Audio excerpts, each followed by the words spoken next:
اللہ تعالیٰ عنہ کے زمانے میں جب مسجد نبوی میں چراغاں کیا گیا اور قندیل روشنی کی، اور یہ رمضان المبارک کے آتے ہی اہتمام کیا گیا، بلکہ دربار خلافت سے یہ اعلان ہوا کہ ریاست کے اندر جتنی مساجد ہیں سب میں چراغاں کر دی۔ تو اچانک حضرت سیدنا علی المرتضیٰ رضی اللہ تعالیٰ عنہ مسجد میں داخل ہوئے تو جگمگ جگمگ کر رہی تھی مسجد نبوی۔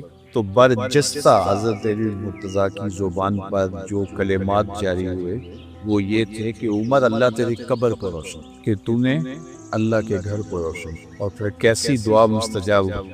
حضرت علی کی قبر کہاں ہے، حضرت عمر کی قبر کہاں، کیسی روشنیوں کے حصار میں اللہ، کیسے اجالوں میں ہے، کیسی کہکشاؤں میں ہے۔ کہا اللہ تیری قبر کو روشن، تو نے اللہ کے گھر کو روشن۔ تو مسجد کی تزئین، مسجد کی آباد کاری، مسجد کی تعمیر، مسجد کی حفاظت، یہ خوش نصیب لوگوں کا اللہ نے مقدر بنا، اور خوش نصیب لوگ مسجدوں کا ادب بھی کرتے ہیں۔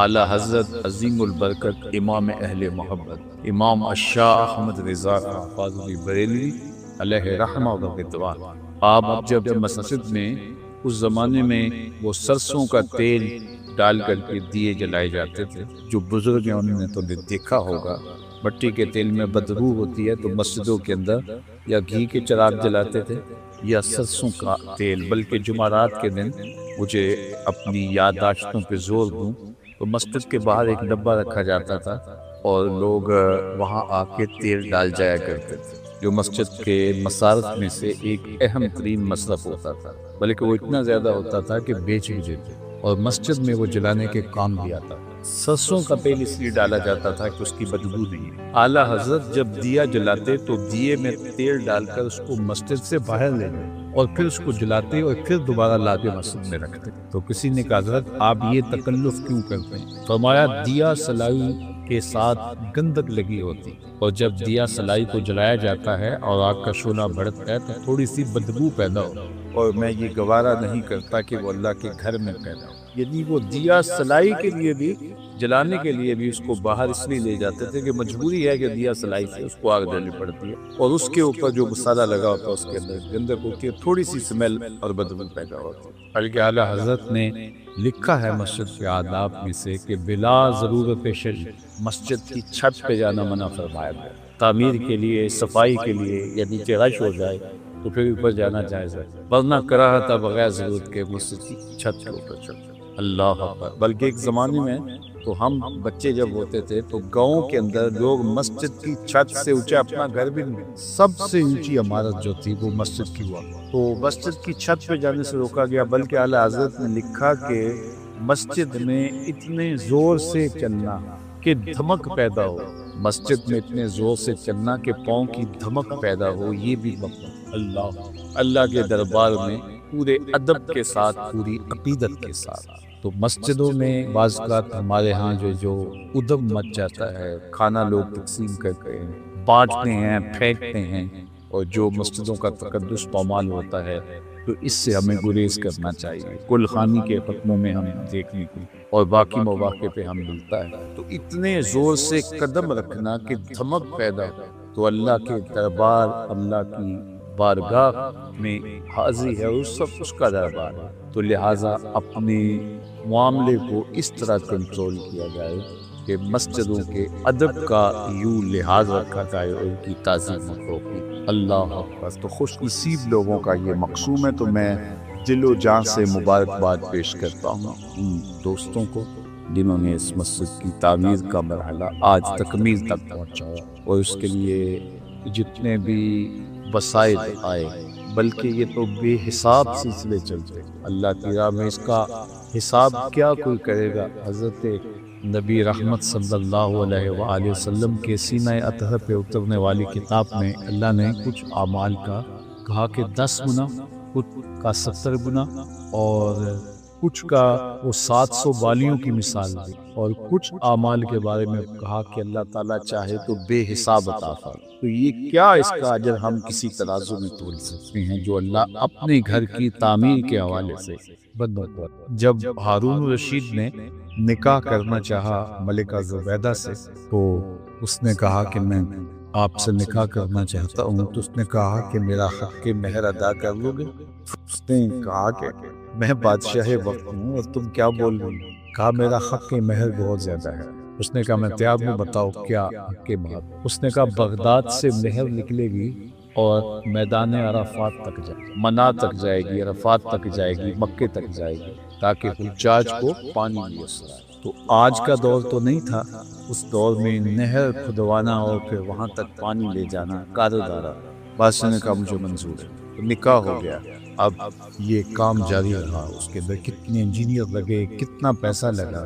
ملکہ خود جو ہے وہ اس کام کی نگرانی کرتی تھی کہ جلدی جلدی کام جو ہے وہ اپنے نقطۂ کمال تک پہنچے اور تکمیل تک پہنچے۔ خیر اللہ نے وہ دن نصیب کی۔ تو جب دریائے دجلہ سے پانی کو وہاں سے داخل کرنے کا مرحلہ آیا اور وہ پانی کھولنا تھا، تو افتتاح کے لیے ملکہ کو بلایا گیا۔ تو پانی چلا تو بہت خوش ہوئی۔ تو انہوں نے وہ جتنے بھی کاغذات تھے حساب و کتاب کے وہ ملکہ کو پیش کیے کہ یہ سارا حساب و کتاب ہے۔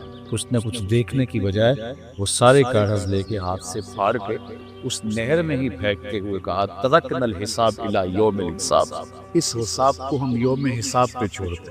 تو اس مسجد کی جنہوں نے تعمیر کی 1 روپیہ بھی لگایا، اس کا حساب اللہ دے۔ یار آپ اگر ہمیں چائے پلا دیں محبت سے، کھانا کھلا دیں، کوئی نظر پیش کر دیں محبت سے، تو ہم آپ کے قدردان ہوں۔ آپ اپنے ہمسائے کی عزت کریں، آپ اپنے رشتہ دار کو کچھ دیں تو وہ قدردان ہوتے ہیں۔ تو یار جس رب کے گھر کے لیے آپ کر رہے ہیں وہ کتنا قدردان ہوگا اور اس کا کتنا اجر اور صلہ دے گا۔ اور میں نے نہیں دیکھا کہ جس نے مسجد تعمیر کی ہو پھر اس کی نسلیں بھی شاداب ہوں۔ اللہ ان کی نسلوں کو بھی شاداب رکھتا ہے جو اللہ کے گھر کو تعمیر کرتا۔ تو یہ خوش نصیبی ہے، اور بلکہ میں دوستوں کو کہا کرتا ہوں کہ زندگی میں نیت کر لو کہ ایک مسجد اللہ نے وسائل دیے تو ضرور تعمیر کریں، اور اگر وسائل نہیں دیے، حالات ایسے نہیں بن پائے، تو کم از کم کسی مسجد کی تعمیر کے اندر ہم بھرپور حصے دار ہیں۔ اور اگر آپ یہ نیت کر لیتے ہیں کہ میں زندگی میں ایک مسجد ضرور تعمیر کروں گا، نیت سے تو کوئی فرق نہیں پڑتا، اجر میں آپ کے لکھا جاتا ہے، لیکن اللہ توفیق بھی پھر آپ کو عطا کر دے گا، اتنی اہلیت اور صلاحیت بھی دے دے گا، اتنی فراوانی بھی مال میں عطا کر دے گا کہ آپ اللہ کے گھر کو تعمیر کرنے کی سعادت پائیں۔ یہ اسی کے دیے ہوئے سے خرچ کرنا ہے۔ تو یہ اللہ تعالیٰ نے خود دے کے راہ خدا میں خود بندوں سے مانگا۔ یہ کیسے کرم نواز، یعنی اللہ بندوں کو خود ہی عطا فرماتا ہے اور پھر خود ہی فرماتا ہے من ذا الذی یقرض اللہ قرضا حسنا، کوئی ہے جو مجھے قرضہ دے، یعنی خود دے کے پھر خود کہتا ہے مجھے دے دو، اور کہا یہ قرضہ رہا، اور پھر کہا کہ میں پھر کئی گناہ کر کے تمہیں دوں۔ اللہ جب یہ آیت کریمہ اتری تو حضرت ابو طہدہ رضی اللہ تعالیٰ عنہ حضور کی خدمت میں حاضر ہوئے اور حضور کا ہاتھ پکڑا اور عرض گزار ہوئے، حضور کیا اللہ نے ہم سے واقعی قرض مانگا؟ رب نے رب ہوگی ہم سے قرض مانگا؟ حضور نے ہاں ابو طہدہ اللہ نے واقعی ہم سے۔ تو انہوں نے حضور کو ہاتھ سے پکڑا اور یہ بات کر رہی ہیں اور ساتھ چلنا شروع کر۔ چلتے چلتے ایک باغ کے کنارے لے گئے، وہ ان کا اپنا باغ تھا اور اس میں 700 کھجوروں کے درخت اور ان کی رہائش بھی اس باغ کے اندر ہی تھی۔ تو اس باغ کے کنارے جا کے پھر ایک بار پوچھتی، حضور کیا رب نے واقعی ہم سے قرض مانگا؟ تو حضور نے فرمایا ہاں ابو طہدہ رب نے ہم سے قرض مانگا۔ تو کہا پھر آپ اس سودے کے گواہ ہو جائیں، یہ باغ میں نے اللہ کو قرضے میں دے دیا۔ کتنا مشکل ہوتا ہے باغ قرضے میں لینا۔ وہ کھجور کا پودا کب لگایا جاتا ہے، کب پروان چڑھتا ہے۔ وہ ہمارے دیہاتوں میں کہتے ہیں کہ زمیندار گڑ کی پیسی دے دیتا ہے، گنا نہیں توڑنے دیتا، چونکہ جب لہلہاتی ہوئی فصل اس کے سامنے آتی ہے تو اس کے ساتھ اس کی جو قلبی موانست ہوتی ہے، قلبی محبت ہوتی ہے، وہ فضول کرتا ہے، اور پھر باغ کے ساتھ پھر کتنے سالوں کے اندر وہ پروان چڑھتا ہے، اس کے اوپر پھل آتے ہیں، پھر رہائش بھی اسی جگہ پہ۔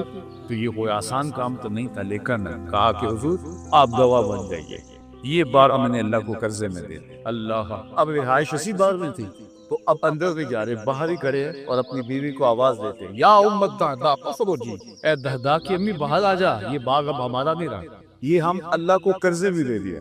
وہ خاتون دیکھیے وہ جلدی جلدی سامان سمیٹتی۔ آج کوئی شخص اپنی بیوی سے کہے کہ سامان سمیٹو باہر چلیں، یہ گھر ہم نے دے دیا ہے، تو وہ تو شوہر کے گلے آئے گی کے آگے انتظام کیا کیا ہے، ایسے آپ نے دے دیا، آپ کیسے شخص ہیں؟ لیکن وہ حضور کی دستگاہ کے پڑے ہوئے لوگ، حضور کی تربیت کا نور پائے گئے۔ دہدا جلدی جلدی اپنا سامان سمیٹتی ہے، بچوں کو نکالتی ہے اور باہر آتی ہے، اور حضور کے ساتھ حضرت ابو دہدا کھڑے ہیں۔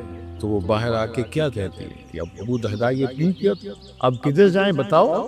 نہیں، بلکہ ابو دہدا سے ان کی بیوی دہدا کہتی ہے، رابحہ بیعو کا یا ابا دہدا، دہدا کے ابو بڑا نفع والا سودا کر لیا، تم نے بڑا ہی نفع والا سودا کر لیا۔ تو یہ نفع کا سودا ہے جن لوگوں نے یہ کیا، اور میں کہتا ہوں جس نے 1 روپیہ بھی دیا اس نے بھی اپنا گھر جنت میں بنایا۔ جو گلی سے گزرتے ہوئے محبت کی نظر سے دیکھ کے گزر بھی گیا، اللہ اسے بھی مانگا۔ یار آپ اپنا گھر بنائیں تو کوئی دیکھ کر، خوشی سے دیکھ کر کے آپ کو دعائیں دے تو آپ کے دل میں اس کے لیے کیا محبت ہو۔ میں ابھی چونکہ بیک گراؤنڈ دیہات رکھتا ہوں تو بھی مجھے کچھ بادی دیہات کی یاد آنے لگی۔ تو ہم جب چھوٹے ہوتے تھے کوئی بندہ بھینس خرید کے لاتا تھا تو لوگ وہ دیکھنے کے لیے لایا جاتے، تو وہ اس کے سر پہ، اس کے سینگوں پہ ہاتھ خوشی سے پھیرتے، تو گھر والے کام کا خوش ہو رہے ہوتے۔ اللہ اکبر۔ تو یار آپ کوئی گھر بنائیں، آپ کوئی عمارت بنائیں، کوئی مارکیٹ بنائیں، تو کوئی اس کو دیکھ کے خوش ہو تو آپ پھر اس پہ نچھاور ہونے کے لیے تیار ہوتے ہیں۔ تو مجھے بتاؤ کہ رب کے گھر کو کوئی گلی سے گزرتے ہوئے کچھ دینے کی اہلیت نہیں ہے لیکن خوش ہو گیا، مالک بابا سونا تیرا گھر بن، تو اللہ اس کو کتنا کچھ عطا کرے گا اور کتنا جلس کو عطا کرے گا۔ تو خوش نصیب لوگوں کا مقصود اللہ کے گھروں کی تعمیر کرنا ہے، اور اللہ تعالیٰ جل شانہ ان گھروں کی تعمیر کا اجر اور صلہ قیامت کے دن عطا فرمائے گا۔ میں بار دیگر اللہ کی بارگاہ میں دعا گو ہوں، بلکہ سے بار اس کے حضور عرض گزار ہوں کہ اللہ تعالیٰ اس مسجد کو قیامت تک آباد رکھے۔ مسجد کی آبادی سجدوں سے ہو، مسجد کی آبادی ذکر و فکر سے ہو، تسبیح و تہلیل سے ہو، نہ یہ کہ ہم مسجد تو بہت خوبصورت بنا دیں لیکن ہم مسجدوں کو سجدوں سے آباد نہ کر پائیں۔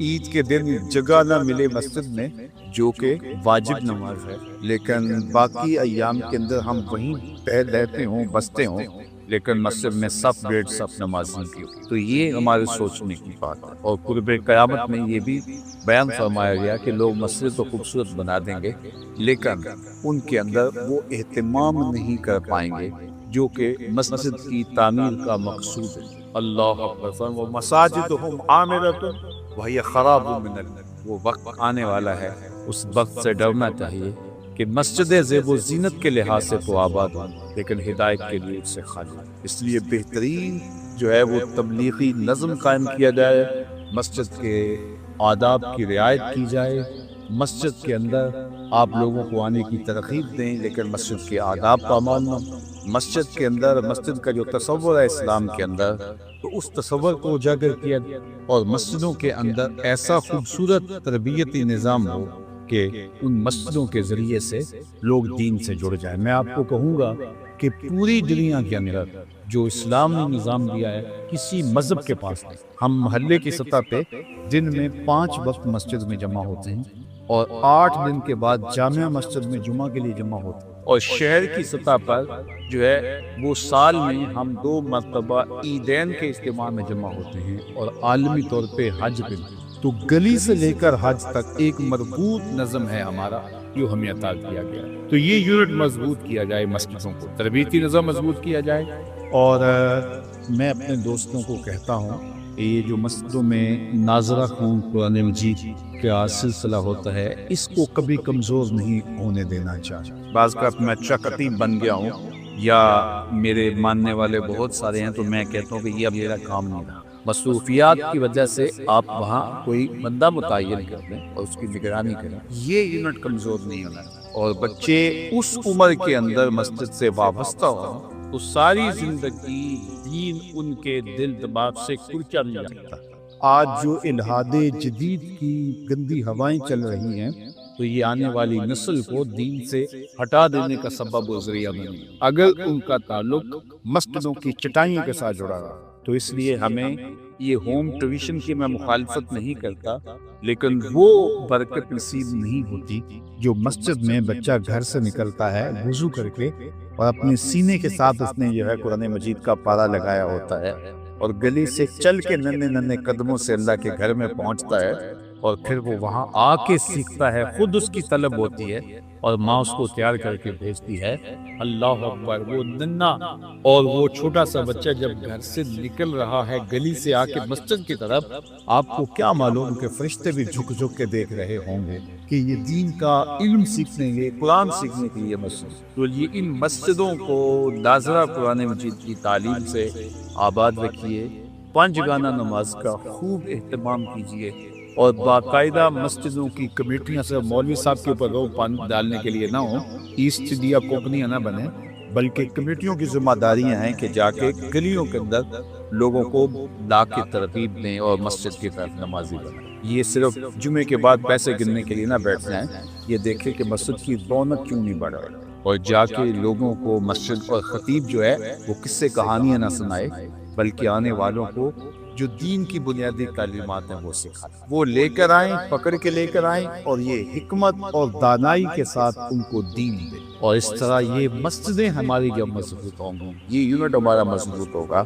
تو پھر نیچے سے جو پھر آگے سلسلہ بڑھے گا تو پھر امت بنے گی۔ تو ہم نے جو ہے وہ اس سلسلے کو چھوڑ دیا، اسلام نے ہمیں یہاں سے تعلیم لینے کی ترغیب کی ہے۔ اعلیٰ حضرت نے لکھا کہ جب بچہ پیدا ہو تو سب سے پہلے اس کی زبان پہ لفظ اللہ جاری، یعنی جب وہ بولنے لگے تو سب سے پہلے رب کا نام بولے۔ اور پھر یہ دیکھیے اسلام کا مزاج دیکھیے کہ بچہ جب پیدا ہوتا ہے اس وقت وہ اپنی ماں کی زبان نہیں سمجھ رہا ہوتا، اچھی جائے کہ وہ عربی جان لے، اس کے کان کے اندر بھی اذان دے کے اس دن سے اس کو تیار کیا جا رہا ہے کہ اس پکار کے اوپر تو نے لبیک ہے۔ اس لیے ہم بسیار کوشش اور شدید محنت اور انتہائی جو ہے وہ سعی کریں لوگوں کو مسجد کی طرف لانے، مسجدیں آباد ہوں گی، نمازی کثرت کے ساتھ ہوں، اور تعلیمی نظم، اور یہ اللہ تعالیٰ نے جو اس امت کو مقسوم کیا ہے کہ جو جمعہ کا خطبہ جو ہے اس کی اتنی اہمیت ہے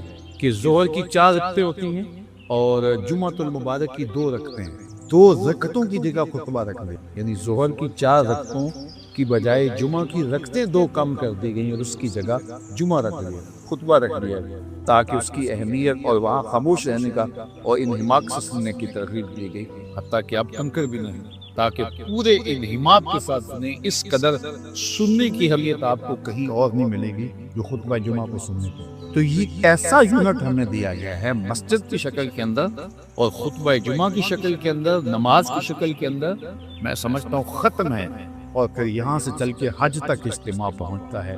تو اس لیے ان مسجدوں کو ان کے مقاصد کے ساتھ اگر ہم کھڑا کر دیتے ہیں تو پھر کسی انقلاب سے جو ہے پھر ہمیں روکا نہیں جا سکتا، لیکن ہمارے اگر یہ یونٹی کمزور ہوتے ہیں تو پھر بعض اوقات ہم بہت شدید محنت بھی کرتے ہیں لیکن وہ نتیجہ خیز نہیں ہوتی۔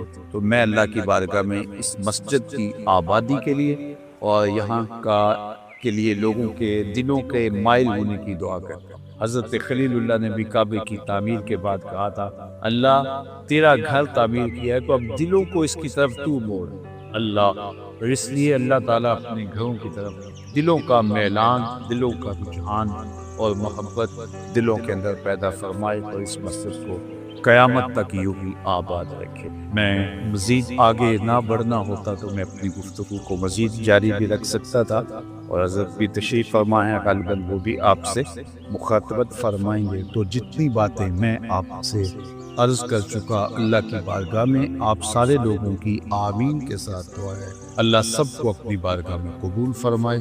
میرے لیے کوئی ایک شخص بھی نہیں اٹھے گا سوائے ان کے جو میرے ساتھ آئے ہیں، باقی اپنی جگہوں پہ تشریف رکھیے گا اور یہ سلسلہ جاری رہے گا۔ وآخر دعوانا ان الحمدللہ رب العالمین۔ قرآن مجید میں دوسرے مقام پہ ارشاد فرمائے، من کان فی ہذہ اعمی فہو فی الآخرۃ اعمی واضل سبیلا، جو اس دنیا میں اندھا رہا کل قیامت کے دن بھی وہ نابینا اٹھایا جائے گا۔ دنیا میں اندھا رہنے سے کیا مراد ہے؟ اس نے اپنے مقصد زندگی کوئی نہ سمجھ۔ 60 سال کی، 70 سال کی، 50 سال کی زندگی عطا کی گئی تھی، یہ زندگی کیوں عطا کی گئی ہے؟ وہ منصوبہ بندی اس دنیا کی زندگی کے لیے تو کرتا رہا، سویر سے شام تک، شام سے سویر تک لگا رہا جی میں اپنا مستقبل ٹھیک کر رہا ہوں۔ 18 19 20 سال تک اس نے پڑھا، دن رات محنت کی، پھر اس کے بعد ڈپلومے کیے، اس کے بعد اس نے ہنر سیکھا، پھر کاروبار میں آیا، دن رات ایک کر دیا، خوشیاں چھوڑیں، شادیاں چھوڑیں، دوست چھوڑے کہ بس میں اپنا مستقبل بنانا ہے۔ 30 سال کی زندگی میں اس کا مستقبل سیدھا ہوا، 45 سال کی زندگی میں بیماریوں نے حملے کر دیے، 50 سال کی زندگی میں انتقال کر گیا، 15 سال کا مستقبل تھا اس کا جس کے لیے اس نے جو ہے وہ 35 سال 40 سال صرف کی، یہ تھا اس کا ٹوٹل مستقبل۔ کسی کا 20 سال کا مستقبل ہوگا، کسی کا 30 سال کا ہوگا، لیکن وہ مستقبل کو بھول گیا جس کا ایک دن 50,000 سال کا ہے۔ 50 سال کا نہیں، 100 سال کا نہیں، قرآن بتاتا ہے 50,000 سال کا ایک دن، پھر نہ ختم ہونے والی زندگی۔ میاں صرف اس زندگی کو مقصود تو وہ سمجھے جس کا آخرت کا عقیدہ نہیں ہے، جو یہ یقین رکھتا ہے اللہ رسول پر، اس کو جو ہے وہ کامل یقین ہے، اور قرآن مجید پر اور حدیث طیبہ کے بتائے ہوئے ضابطے اس کو مستحضر ہیں، اور وہ جانتا ہے کہ آخرت ہے، ہم اعمال کی جواب دہی کے پابند ہوں گے۔ یہ دنیا آخرت کی کھیتی ہے، بوائی کا موسم ہے، آخرت کٹائی کا موسم ہے، تو وہ کیسے آخرت سے غافل رہ سکتا ہے؟ تو اگر وہ اس دنیا کی زندگی کو سمجھا نہ اور نابینا رہا تو کل قیامت کے دن بھی نابینا اٹھائے۔ وَأَضَلُّ سَبِيلًا، یہ بھٹکا ہوا شخص ہے جس کو مقصد زندگی سے ہی آگے ہی نہیں۔ ہمیں پیدا کیوں کیا گیا، ہم آئے کیوں؟ تو میاں ہم اس دنیا پر آئے ہیں تو ہمارے آنے کا کوئی مقصد تھا، مدعا تھا۔ اس مدعا کو حاصل کرنے کے لیے ہمیں دن رات کوشاں رہنا چاہیے، استغفار کریں، تقوی کے خوگر ہو جائیں، شکر کرنے کی عادت ڈالیں۔ جو شکر کرتے ہیں اللہ تعالیٰ ان کو اور زیادہ عطا فرماتا ہے۔ اس طرح دوسروں کی پریشانیاں دور کریں، اللہ آپ کی پریشانیاں دور کرے گا۔ بانٹنے کا مزاج پیدا کریں، آپ کے پاس جو بھی ہے بانٹ دیں، علم ہے تو بانٹیں، خوشیاں ہیں تو بانٹیں، آپ کے پاس دولت ہے تو لوگوں کے دکھ اس دولت سے دور کرنے کی کوشش کریں۔ جب آپ بانٹنا شروع کر دیں گے تو آپ کا رب آپ کو عطا کرنا شروع کر دے گا۔ جو آپ نے دیا ہے، جو بانٹا ہے، وہ بھی آپ کا نہیں تھا، وہ بھی تمہارے رب نے تمہیں دیا تھا، لیکن اس کے بدلے میں جو عطا کرے گا، اللہ اکبر۔ کسی نے کہا کتنا دینا چاہیے، تو کہا اگر تم گن گن کے دیتے ہو تو پھر ایسے ملے گا، اگر بے حساب دیتے ہو تو وہ بھی بے حساب عطا کرے۔ وہ کسی زمانے کے اندر کنووں سے زمینوں کو سیراب کیا کرتے تھے، کنویں سے پانی نکال کر کے سیرابی ہوتی تھی۔ بعد میں یہ ٹیوب ویل آ گئے تو میرے بزرگ فرمایا کرتے تھے کہ کنویں جا کے دیکھو، ان کا پانی بہت نیچے چلا گیا اور بہت گدلا ہو گیا۔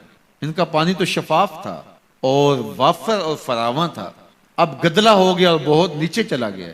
تو فرمایا کرتے تھے کہ جب یہ کنویں اپنا فیض باہر دیتے تھے، نیچے سے چشمے پھوٹتے تھے، سوتے پھوٹتے تھے، اور اللہ ان کو عطا کرتا تھا۔ جب انہوں نے باہر دینا چھوڑ دیا تو اللہ نے بھی ان کو عطا کرنا چھوڑ دیا۔